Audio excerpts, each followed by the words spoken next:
రుద్రాని నిజస్వరూపాన్ని తెలుసుకుని అప్పుని కోడలుగా ఒప్పుకున్న ధాన్యలక్ష్మి ఆనందంలో కళ్యాణ్ రాజ్ కావ్య అపర్ణ షాక్లో రాహుల్. ఇంతకు ఏం జరిగింది? అసలు రుద్రాని నిజస్వరూపాన్ని ధాన్యలక్ష్మి ఎలా తెలుసుకుని అప్పుని కోడలుగా అంగీకరించింది? అసలు ఏం జరిగిందనేది వీడియోలో చూసి తెలుసుకునేద్దాం. బ్రహ్మముడి అప్కమింగ్ ఎపిసోడ్స్లో ఏం జరగబోతుందో ముందుగా తెలుసుకోవాలి అనుకుంటే వీడియోని లైక్ చేయండి, ఛానల్ని సబ్స్క్రైబ్ చేసుకోండి, పక్కనే ఉన్న బెల్ సింబల్లో ఆల్ పై క్లిక్ చేయండి. ఎలా చేయడం వల్ల అందరికంటే ముందుగా చూడవచ్చు. మొత్తం మీరు చూసుకున్నట్లయితే ఇంకా వరలక్ష్మి వ్రతం కోసమని మాట్లాడుతుండగానే ఇంకా రుద్రాని నేను ఈ వరలక్ష్మి వ్రతంలోనే ఫైనల్గా నాన్నతో ఒప్పించేసుకోవాలి, నాన్ననే రాహుల్ని ఎండీగా చేయమని పూర్తి మద్దతు తీసుకోవాలి, చూద్దామని చెప్పాడు కానీ ఒప్పుకోలేదు కదా అని చెప్పి రుద్రాని అయితే అనుకుంటుంది. ఇంకా ఆ విషయంగా మాట్లాడకుండా ఏదో రకంగా ధాన్యలక్ష్మిని రెచ్చగొట్టి కళ్యాణ్ ఇంకా శాశ్వతంగా ఇంటికి రాకుండా చేయాలన్న ఉద్దేశంతో ధాన్యలక్ష్మి దగ్గరికి వెళ్తుంది రుద్రాని అయితే. ఇంకా ఆ రకంగా ధాన్యలక్ష్మి అప్పుని ఇంటి కోడలుగా తగ్గ కోడలు కాదని అందరి ముందు నిరూపిస్తానంటూ ధాన్యలక్ష్మి చెప్పిన మాటలకు నాకు అదే కావాలి, తగ్గ కోడలు కాదని నువ్వు నిరూపించాలి, కళ్యాణ్ ఎప్పటికీ కూడా ఇంట్లో అడుగు పెట్టకూడదు, అప్పుడే కదా రాజ్ ఆఫీస్కి వెళ్ళడం పూర్తిగా మానేస్తాడు అని చెప్పి ఇంకా రుద్రాని అయితే తన మనసులో అనుకుంటుంది. ఇంకా చిట్టి సీతారామయ్య గారు వెళ్ళి పిలవడంతో వాళ్ళు సరే తాతయ్య అంటూ వస్తారు. వచ్చిన తర్వాత పూజకు కూడా అందరికీ బట్టలు పెట్టి ఈ బట్టలే కట్టుకుని మీరు పూజలో కూర్చోండి అని ఇందిరాదేవి చెప్తుంది. ఎందుకంటే కళ్యాణ్ అప్పు వాళ్ళు బయట నుంచి వచ్చారు కాబట్టి వాళ్ళు బట్టలు అంతగా బాగోలేదు, వాళ్ళు ఒక్కరికి ఇస్తే వాళ్ళు తీసుకోరు కాబట్టి 3 జంటలకి నా చేతులతో నేనే ఇస్తాను బావా బట్టలు అని చెప్పి ఆల్రెడీ సీతారామయ్య గారు ఇందిరాదేవి మాట్లాడుకున్నారు కాబట్టి ఆ రకంగా వాళ్ళు ముగ్గురికి పట్టు చీరలు ముగ్గురికి కూడా ఒకలాంటి చీరలు ఒకలాంటి బట్టలే ముగ్గురికి కూడా తీసుకొస్తుంది ఇందిరాదేవి అయితే. ఇంకా అలా తీసుకొచ్చి అవే బట్టలు ఇచ్చేసరికి అవే కట్టుకుని ముగ్గురు కూడా వ్రతంలో కూర్చుంటారు. నగలు కూడా ముగ్గురికి ఒకలాంటివే తీసుకుంటారు. ఎవరు ఎక్కువ కాదు, ఎవరు తక్కువ కాదు, ముగ్గురు ఇంట్లో ఉంటున్న వాళ్ళే, ముగ్గురు ఒకింటి నుంచి వచ్చిన అక్కా చెల్లెళ్ళే. ఎవరిని ఎక్కువగా చూడటం కాదు, ఎవరిని తక్కువగా చూడడం కాదన్న ఉద్దేశంతోనే ఇందిరాదేవి అలా చేస్తుంది. ముఖ్యంగా అప్పు కోసమే, అప్పును కూడా తనతో పాటు సమానంగా చూస్తుందని ధాన్యలక్ష్మికి కూడా తెలియాలన్న ఉద్దేశంతో ఆ రకంగా చేస్తుంది. ఇంకా పూజలో కూర్చుంటారు.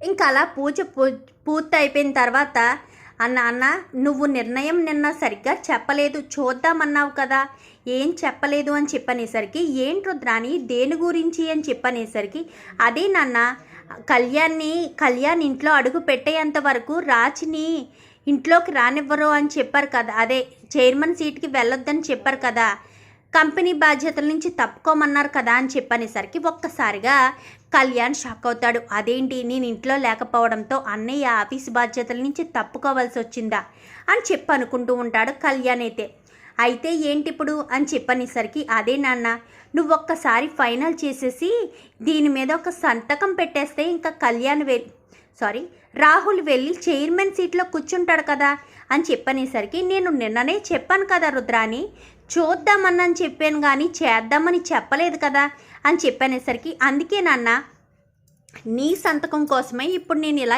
ఏర్పాటు చేశాను అని చెప్పనేసరికి అయినా ఈ దుగ్గరాల ఫ్యామిలీకి సంబంధించింది ఆ కంపెనీ బరువు బాధ్యతలు అన్నీ కూడా స్వరాజ్ గ్రూప్ ఆఫ్ కంపెనీ తరపున చూసుకోవాల్సింది కేవలం దుగ్గిరాల ఫ్యామిలీలో వాళ్ళు మాత్రమే, బయట వాళ్ళకి ఎలాంటి ఆస్కారం లేదు అని చెప్పనేసరికి అదేంటి నాన్న నేను ఇంటి ఆడపడుచును కదా అని చెప్పనేసరికి ఆడపడుచు అని ముసుగు నువ్వు వేసుకున్నావు రుద్రాని, ఎవరు కూడా నిన్ను ఇంటి ఆడపడుచు అని ఎవరూ అనలేదు కదా, అయినా ఆడపడుచు అంటే అర్థం తెలుసా రుద్రాని, పుట్టింటూ బ్రతుకు కోరుతుంది అంటే పుట్టింట్లో వాళ్ళు సంతోషంగా ఉండాలని కోరుకుంటుంది. నువ్వు ఏ రోజు పుట్టింటి వాళ్ళు సంతోషంగా ఉండాలని కోరుకున్నావు చెప్పు, ఏదో ఒక రకంగా ఏదో ఒక గొడవలు పెడుతూనే ఉన్నావు అని చెప్పనేసరికి చాలా తప్పుగా మాట్లాడుతున్నావు నాన్న, ఎన్ని రోజులు కూతురు అని చెప్పి నన్ను నమ్మించి మోసం చేసి ఇప్పుడు నేను ఇంటి ఆడబొడుచును కాదు అంటున్నావు అని చెప్పనేసరికి ఒక్క మాట చెప్పు రుద్రాని, నువ్వు ఇంటి ఆడబొడుచును అని ముసుగు వేసుకుని ఆ రకంగా చెప్తున్నావు, నువ్వు ఎప్పుడు ఈ ఇంటి ఆడపడుచులా నడుచుకున్నావు ఏ విషయంలో కూడా నువ్వు ఇంటి ఆడబొడుచులా నడుచుకోలేదు. ఇంట్లో కలహాలు గొడవలు పెట్టడానికి నువ్వే మొదటి బీజం వేస్తున్నావు. ఇంట్లో నీ వల్లే ఇంట్లో సమస్యలు పెరిగిపోతున్నాయి. కానీ ఆ విషయం నాకు తెలుసు. ఏ రోజు నేను నిన్ను ఏమీ అనలేదు. ఎందుకంటే తల్లి తండ్రి కోల్పోయిన బిడ్డవి ఇన్ని రోజులు కూడా మేమే మా బిడ్డలా చూసుకున్నాం కదా. ఇప్పుడు వెళ్ళిపోమంటే ఎక్కడికి వెళ్ళిపోతుందిలే అన్న బాధతోనే తప్ప నిన్ను భరించేది నీ మీద ఇష్టము కాదు. నిన్ను భరించాల్సిన అవసరం కూడా మాకు లేదు. నేనేమి మీ అమ్మా నాన్నలకి మాట ఇవ్వలేదు. కానీ వాళ్ళు ప్రాణాలు కోల్పోయారు కదా అని తీసుకొచ్చి ఇంట్లో పెట్టుకున్నానంతే అని చెప్పనేసరికి చాలా తప్పు నాన్న. ఏ అర్హత లేని కళ్యాణ్ని, ఎందుకు పనికిరాని కళ్యాణ్ని అయితే అందలం ఎక్కించావు.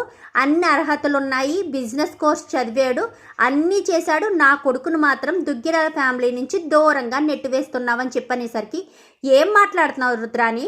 నా కొడుకు ఎందుకు పనికిరాడా అని చెప్పాను. కానీ పనికిరాడు కాబట్టే అనామిక అసమర్థుడు అన్న బిరుదు వేసి ఇంట్లోంచి వెళ్ళిపోయిందని చెప్పనేసరికి చాలా దారుణంగా మాట్లాడుతున్నావు రుద్రాని అని చెప్పాను. కానీ ఎవరు మాట్లాడుతున్నారు దారుణంగా? నీ కొడుకు ఎందుకు పనికొస్తాడు చెప్పు? ఆ పిచ్చి కవితలు రాసుకోవడం తప్ప ఎందుకు పనికిరావడు అని చెప్పి ఇంకా రుద్రాని అంటుంది. అపర్ణ ఇంద్రాదేవి కావాలని మధ్యలోకి వెళ్ళరు. ఎందుకంటే రుద్రాని మనసులో కళ్యాణ్ గురించి ఏ రకంగా ఉందో ధాన్యలక్ష్మికి తెలియాలి. రుద్రాని మనసులో ఏముందో తెలియాలి. అప్పుడే కదా రుద్రాని బుద్ధి ఎలాంటిదో దాని గుణం ఎలాంటిదో తెలుస్తుంది. ఆ ఉద్దేశంతో సైలెంట్గా ఉంటారు. ఇద్దరు టక్ ఆఫ్ వార్ చేసుకుంటారు. ఇంకా అలా మాటలు అలా జరుగుతూనే ఉంటాయి. అంటే నా కొడుకు ఎందుకు పనికిరాడు, నీ కొడుకు మాత్రం గొప్పవాడానా? నీ కొడుకు ఏమన్నా గొప్పవాడా ఏంటి? ఎప్పుడు ఆఫీస్కి వెళ్ళినా అమ్మాయిల వెనక, అక్కడ ఉన్న పిఏల వెనక పనిచేసే అమ్మాయిల వెనక తిరగడం తప్ప అంతకు మించి వాడికి ఏం చేత కాదు కదా. వాడు బిజినెస్ కోర్స్ చేస్తే అమ్మాయిల కోసం చేసుంటాడు, కానీ బిజినెస్ చేయడానికి కాదు అని చెప్పనేసరికి ధాన్యలక్ష్మి అని చెప్పనేసరికి నువ్వే నోరు మూసుకో. ఏంటి నోరు లేచి మాట్లాడుతున్నావు? నేను దుగ్గిరాలింటి చిన్న కొడల్ని, నీకే అర్హత ఉంది? ఇప్పుడే కదా మావయ్య గారు చెప్పారు నువ్వు ఇంటి ఆడపడుచు కాదు అని. అలాంటిటప్పుడు నువ్వెందుకు నా మీద నోరెత్తి మాట్లాడుతున్నావు? ఏంటి మావయ్య గారు, మీ ఇంటి కోడల మీద ఎవరో తెలియని ఆవిడొచ్చి ఇలాగ గొడవ చేస్తుంటే మీరు చూస్తూ ఊరుకుంటారా? అసలు రుద్రానికి ఇంటికి ఏంటి సంబంధం? నేనే పిచ్చిదానిలా ఇన్ని రోజులు రుద్రాని చెప్పే పిచ్చి మాటలు నమ్మి నా కొడుకుని దూరం చేసుకున్నాను అంటూ కళ్యాణ్, నువ్వు ఇక మీదట ఎక్కడికి వెళ్ళడానికి వీల్లేదు. అప్పు నువ్వు కూడా ఇంట్లోనే ఉండాలి. అప్పు కళ్యాణ్ నా కొడుకు కోడలు, అర్థమవుతుందా అని చెప్పనేసరికి ఓహో నేను ఇన్ని రోజులు ఏం చెప్తే అది నమ్మేశావన్నమాట. అంటే నీ కోడలుగా పనిచేయదు అంటే నువ్వు నమ్మేశావు. ఇప్పుడు నేను ఆ మాట అన్నానని అలా అన్నావు అంటే అని చెప్పనేసరికి నీ మాటలు నమ్మేనే నేను ఆస్తి పంపకాలు పెట్టాను. పాపం ఎంతో ఓర్పుతో సహనంతో దుగ్గిరాల ఫ్యామిలీలోని కంపెనీని తన భుజాల మీద మోస్తూ ఎంతో బరువు బాధ్యతలతో ఉన్న రాజ్ కూడా కంపెనీ బాధ్యతల నుంచి తొలగించేలా నేనే చేశాను. కేవలం నీ మాటలు నమ్మి నన్ను క్షమించు రాజ్. మామయ్య గారు, నేను చేసిన తప్పును నేనే క్షమాపణ కోరుతున్నాను. రాజుని ఎప్పట్లాగే ఆఫీస్కి వెళ్ళమనండి. కళ్యాణ్ నువ్వెక్కడికి వెళ్ళడానికి వీల్లేదు. నువ్వు ఇంట్లోనే ఉంటూ నువ్వేంటో ప్రూవ్ చేసుకో. నీ కవితలు రాసుకుంటావో ఏం రాసుకుంటావో నీ ఇష్టం. నువ్వేంటనేది నీ మీద నోరిచ్చుకుని పడిపోయిన వాళ్ళందరికీ కూడా తెలియాలి. కళ్యాణ్ అంటే నా మామూలు వ్యక్తి కాదు, ఒక గొప్ప శక్తి అని. కవితలు రాయడంలో ఒక మంచి కవిగా పేరు సంపాదించుకో.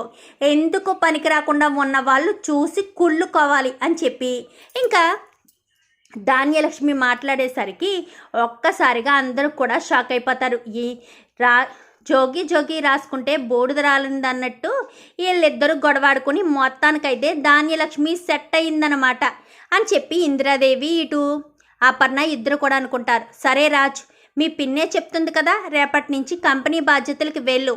మిగిలిన వాళ్ళు ఎలాంటి ఏ పని చేసినా కానీ ఎవరిని కూడా వదిలిపెట్టద్దు.